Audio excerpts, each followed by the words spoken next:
Hello दोस्तों, स्वागत है आज के इस नए वीडियो में, जहां आज हम लोग शुरू करने वाले हैं परसेंटेज।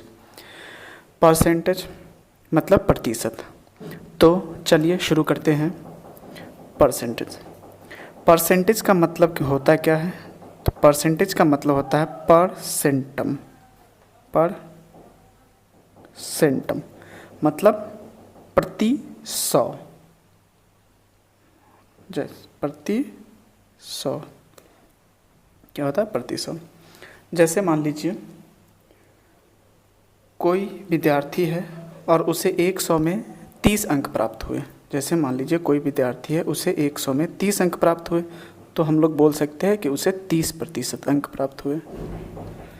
अगर कोई दूसरा विद्यार्थी है, उसे मान लीजिए 200 में 30 अंक प्राप्त होते हैं, तो क्या हम लोग बोल सकते हैं कि ये 30% अंक प्राप्त किया उसने?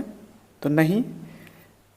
प्रतिशत निकालने के लिए हम लोग क्या करते हैं? तो 100 पे निकालते हैं। यहाँ तो 200 दिया हुआ है, इसका मतलब 100 पे निकालने के लिए क्या करना पड़ेगा? जैसे मान लीजिए कोई 30 अंक प्राप्त करता है, 30 अंक लिख लेते हैं यहाँ पे। तो 100 में प्राप्त करने के लिए क्या करना पड़ेगा? 2 से भाग देना पड़ेगा, तभी ये होगा 100। तो अगर इधर 2 से भाग दिए हैं तो उधर भी क्या करना पड़ेगा? 2 से भाग देना पड़ेगा। तो ये हो जाएगा 15%। अगर मान लीजिए वहाँ पे कोई तीसरा विद्यार्थी है जिसे 50 में से 19 अंक मिलते हैं। 50 में से कितना मिलता है? 19 अंक। तो क्या ये 19% हुआ? तो नहीं, ये 19% नहीं होगा।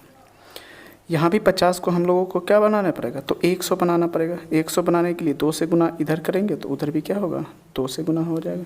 तो जैसे ही ये 100 होगा तो वो उधर 38 हो जाएगा। इसका मतलब 38% अंक प्राप्त किया उसने, अगर 50 में से 19 अंक प्राप्त किया तब। तो अब तो ये जैसे हम लोग बेसिक से समझे कि परसेंटेज होता क्या है। अब परसेंटेज को चेंज करने के लिए कुछ फार्मूला होते हैं। जैसे मान लीजिए 2 नंबर दिया हुआ होगा, 2 नंबर मान लीजिए x दिया हुआ है और y दिया हुआ है, और पूछेगा कि बताइए y x का कितना प्रतिशत है। जैसे हम लोगों ने यहाँ पे देखा था कि 19 अंक प्राप्त किया था, और कितना में से प्राप्त किया था? तो 50 में से। तो फिर 19 को हम लोग प्रतिशत में चेंज किए थे। तो ये तो सिंपल था, 100 पे कर दिए, तो 2 से गुना इधर किए तो 2 से उधर भी।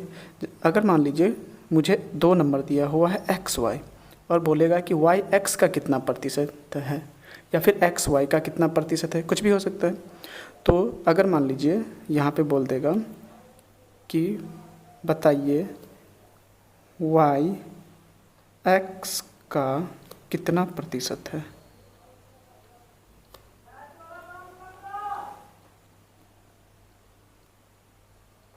तो इसके लिए फॉर्मूला होता है y बट्टा x गुना 100, और ये प्रतिशत में आ जाएगा। अब कभी ऐसा भी तो हो सकता है, जैसे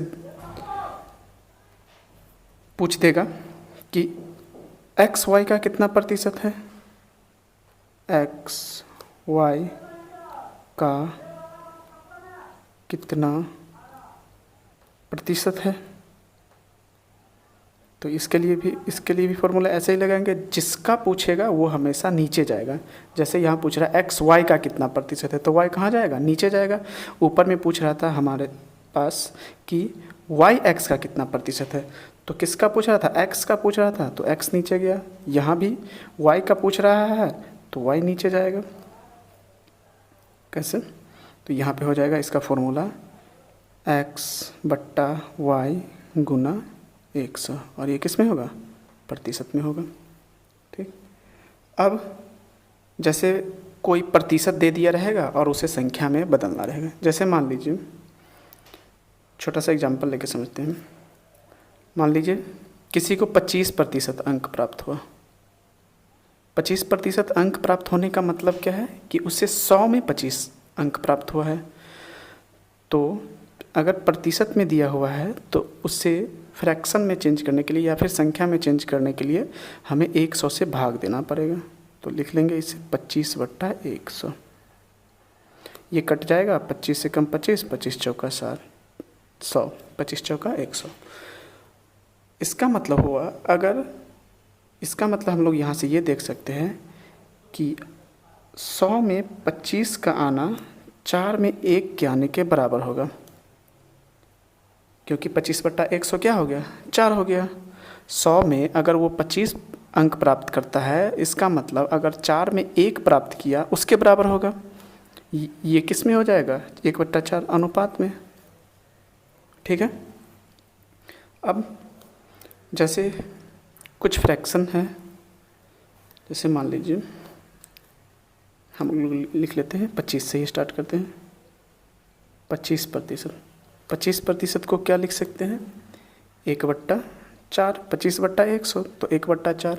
अगर हम मान लीजिए 25 को आधा कर देंगे तो कितना होगा, 12.5%। 12.5%, इधर आधा किए तो उधर भी क्या हो जाएगा, फ्रैक्शन आधा हो जाएगा, तो 1/4/2 तो 1/8 हो जाएगा। फिर मान लीजिए आधा कर देते हैं 12.5 को, तो कितना हो जाएगा, 6.25%, 6.25%। और इधर क्या किए हैं, आधा किए हैं 12.5 को, तो इधर भी आधा करना पड़ेगा फ्रैक्शन में भी, तो 1/8/2 तो कितना हो जाएगा, 1/16। ठीक। अगर मान लीजिए ये भी तो हो सकता है, जैसे इधर भाग किए थे 2 से, गुना भी तो कर सकते हैं, 3 से, 4 से, 5 से, कुछ से भी गुना कर सकते हैं।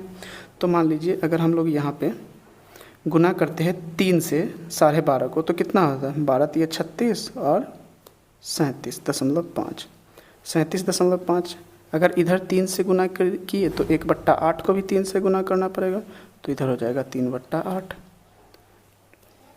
अगर 4 से गुना करते तो कितना होता, 4/4, वो तो 100 हो जाता, सॉरी 4/8, 1/2 हो जाता। अगर 4 से गुना करते तो कितना हो जाता, 50%, ये हो जाता 50%। और इधर 4 से गुना करते तो 1/2 आ जाता। अगर मान लीजिए 5 से गुना करेंगे तो कितना होगा, 62.5% इधर हो जाएगा, और उधर हो जाएगा 5/8। और मान लीजिए गुना करते हैं 7 से गुना करते हैं तो 12×7 = 84, 3 87.5 हो जाएगा इधर, उधर कितना हो जाएगा, 7/8 हो जाएगा। इसका मतलब जैसे ये फ्रैक्शन है, तो ये बहुत सारे स्टूडेंट करते हैं कि इन फ्रैक्शन को याद कर लेते हैं। मैं बोल रहा हूँ कि इनको याद नहीं करना है। जैसे 25% निकाल दिए, 1/4, उसको आधा कर दिए तो 12.5 हो गया, फिर उसी का 1/8 आ गया, फिर उसको आधा किए, 6.5% का मान 1/16 आ गया। तो ऐसे ही अगर हम लोग भाग दे सकते हैं तो गुना भी कर सकते हैं। जैसे गुना किए 3 से तो 37.5% आ गया, 3/8 हो गया। 5 से गुना किए 62.5% हो गया, 5/8 हो गया। फिर 7 से गुना किए 87.5%, 7/8 ऐसा हो सकते हैं। अगर मान लीजिए यहाँ भी जैसे हम लोग देख सकते हैं 6.25% के केस में, अगर इसको हम लोग 3 से गुना करते हैं तो कितना आएगा, 18.75, और इधर आ जाएगा 3/16। फिर मान लीजिए 5 से गुना करते हैं तो कितना है, 6×5 = 25, 25 × 125, 31.25। इसका मान हो जाएगा, 5 से गुना किया है तो 5/16। तो इसी तरह हम लोग फ्रैक्शन को चेंज कर सकते हैं, गुना भी कर सकते हैं, भाग भी कर सकते हैं। अगर परसेंटेज में गुना करेंगे तो फ्रैक्शन में भी गुना करना पड़ेगा। अब आगे चलते हैं। जैसे मान लीजिए एक और फ्रैक्शन हमने ले लिया 66.2/3%। इसको फ्रैक्शन में चेंज करेंगे तो क्या होगा, 100 से भाग देना पड़ेगा। 100 से भाग देंगे तो कितना आएगा, 2/3 आता है। आप लोग चेक कर सकते हैं, भाग देके 2/3 आएगा। अब जैसे 66.2/3 है, इसको 2 से भाग देंगे तो कितना आएगा, 33.1/3। 33.1/3 प्रतिशत का वैल्यू क्या होगा, इधर 2 से भाग दिए तो इधर भी 2 से भाग देंगे, 1/3 होगा। अब मान लीजिए फिर 2 से भाग देते हैं,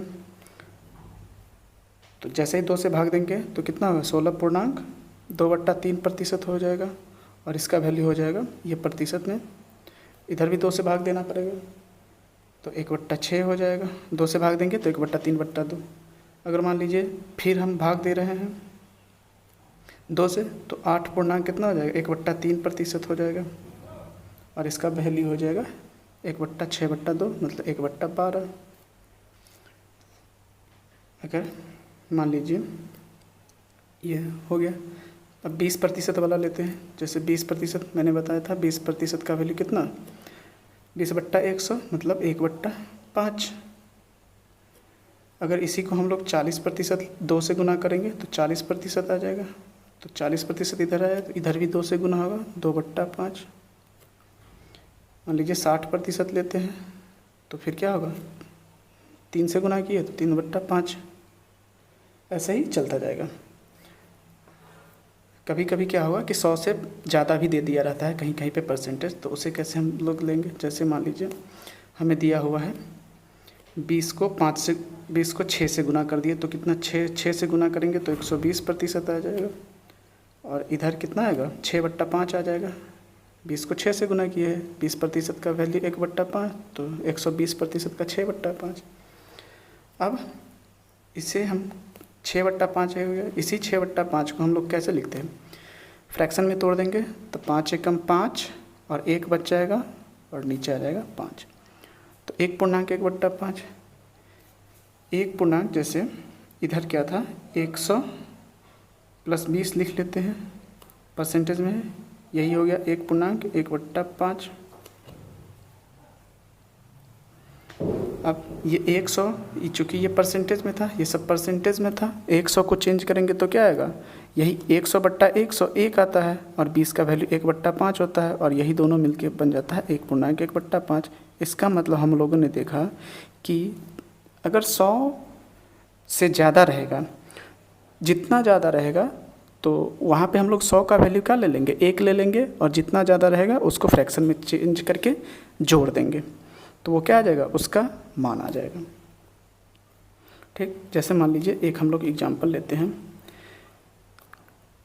5/3 को चेंज करना है परसेंटेज में, तो इसे हम लोग क्या लिख सकते हैं, 3 एकम 3, 3 दूना 6, तो 6 तो 5 से बड़ा हो गया तो एक ही बार में कटेगा, 3 एकम 3, शेष बच जाएगा 2/3। अब 1 को क्या लिख सकते हैं हम लोग, 100। ठीक, और 2/3 को क्या लिख सकते हैं, हम लोगों ने लिखा था 66.2/3, यही लिखा था, तो 66.2/3 ये प्रतिशत। अगर ऐसे नहीं करेंगे, 2/3 को 100 से गुना कर देंगे तो वहाँ भी हम लोगों को प्रतिशत निकल जाएगा, क्योंकि प्रतिशत में चेंज करने के लिए 100 से गुना करना पड़ता है। तो यही हो जाएगा 166.2/3 प्रतिशत। तो यहाँ से हम लोग उल्टा भी निकाल सकते हैं, सीधा भी निकाल सकते हैं। अब हम लोगों ने देख लिया कि प्रतिशत से फ्रैक्शन में कैसे चेंज करते हैं और फिर फ्रैक्शन से प्रतिशत में चेंज कैसे करते हैं। ठीक, जैसे मैंने ऊपर बताया, यहाँ से देख लीजिए, यहाँ फॉर्मूला भी मैंने लिख दिया है किसका कितना प्रतिशत। अब जैसे यहाँ पे क्या छूट गया, कुछ छूटा, हाँ, जैसे मान लीजिए कहीं भी क्या होगा कि प्रतिशत दिया रहेगा और पूछेगा कि वो कितना है, उसका संख्यात्मक मान निकालना है। जैसे मान लीजिए दिया रहेगा कि 400 का 30% बताइए, तो फिर इस केस में क्या करेंगे, जो नंबर रहेगा, जैसे 30% को क्या लिख सकते हैं हम लोग, 30% को लिख सकते हैं 30/100, प्रतिशत में है, और 400 का है तो 400 से गुना कर देंगे, तो ये हमारा संख्यात्मक मान निकल जाएगा, इसका संख्या में निकलेगा।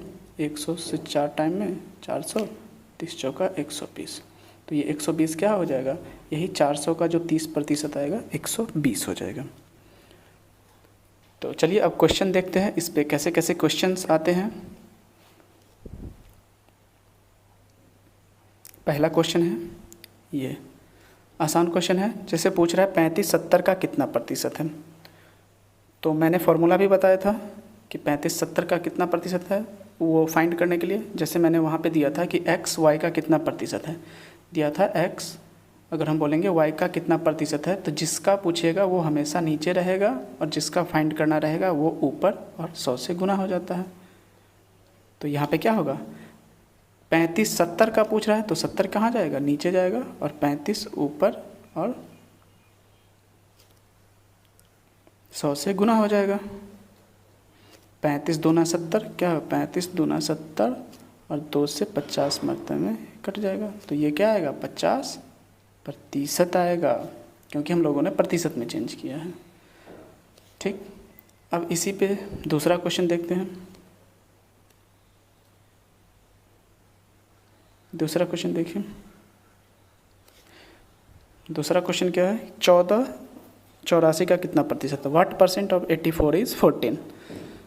फिर वही बात, 84 का पूछ रहा है तो 84 कहाँ जाएगा, नीचे जाएगा, और किसका निकालने के लिए पूछ रहा है, तो 14 का 14 ऊपर जाएगा, और 100 से क्या हो जाएगा, गुना हो जाएगा। तो कितना हो जाएगा, 14 छक 84, 2 तिये 6, और ये 50 मरतबा में, तो कितना 50/3%। इसी को हम लोग फ्रैक्शन में चेंज कर देंगे तो कितना, 3 16 48, और 2 से फल बच जाएगा और नीचे में 3 ही रहेगा, इतना प्रतिशत। ठीक, तो ये तो आसान क्वेश्चन थे। अब जैसे एक क्वेश्चन है, ये परसेंटेज में दिया हुआ है, उसका वैल्यू पूछ रहा है, मान पूछ रहा है, मतलब संख्यात्मक मान बोल रहा है क्वेश्चन, 80 का 30% क्या है। तो जैसे हम लोगों ने यहाँ फाइंड किया था, ये कहाँ गया, यहाँ, ये वाला ऐसे ही फाइंड करना है। जैसे 400 का 30% फाइंड किए थे, वैसे ही 80 का 30%। तो चलिए, किसका है, 80 का है, तो 80 गुना और 30% को क्या लिख सकते हैं, 30/100। 1 0 से 1 0, 1 0 से 1 0, कितना हो जाएगा, 24। तो यही 24 आंसर हो जाएगा। अब इसमें जो का है उससे गुना हो जाता है, का मतलब गुना ही होता है, और इंग्लिश में ऑफ भी है, ऑफ मतलब मल्टीप्लाई। अब दूसरा क्वेश्चन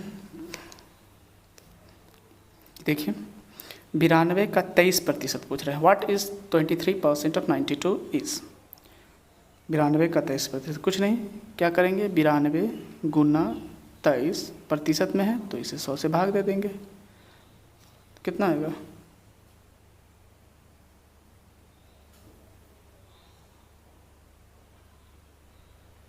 92 का 23%, वो 23% है, तो 2 46, 2 50 और कटेगा 2 25, 2 23, मतलब 23 गुना 23, ऊपर में क्या आएगा, 23 गुना 23 और नीचे में 25।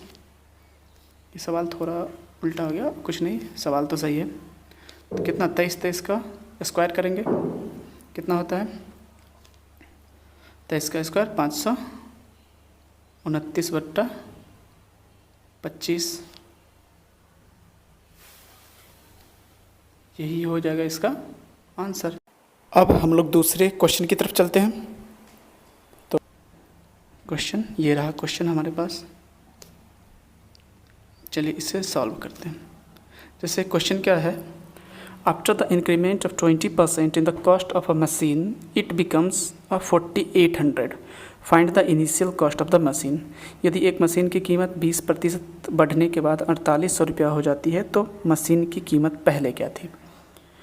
ठीक, अब क्वेश्चन जैसे है, 20% यहाँ पे दिया हुआ है, मशीन के दाम में कितना बढ़ोतरी हो रहा है, 20% बढ़ोतरी होता है।